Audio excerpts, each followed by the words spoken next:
Good morning everyone. তো সকাল সকাল টিচারটা গুছিয়ে নিয়ে একেবারে স্নান টান করে ফ্রেশ হয়ে রেডি হয়েছে, কারণ বোন বলেছে যে বিকেলে কোথায় যেতে হবে, তো বেশি বেলা করে মাথা পিছলে হবে না। চলো বিকেলে রেডি হয়ে একেবারে দেখা করি। আমি তো রেডি, কিন্তু বোন শুনতে পেলাম রেডি হয়নি।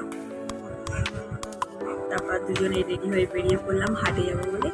দুজনে হাঁটতে হাঁটে গল্প করতে হাটে পৌঁছে গেলাম।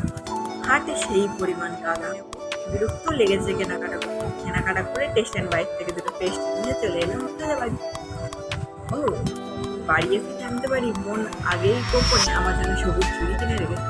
শ্রাবণ মাস তো, শ্রাবণ মাসে সবার প্রিয় মানুষদের তাদেরকে প্রিয় মানুষকে চুড়ি দেয়। আমার তার প্রিয় মানুষ বলতে কেউ নেই বোন পরিবার ছাড়া, তো বোনই আমাকে দিল সবুজ চুড়ি করে। আমাকে কেমন লাগছে সবাই বলতে হলো না, কিন্তু আমি তখন খুশি, কারণ আমার চুরি করতে খুবই ভালো লাগে।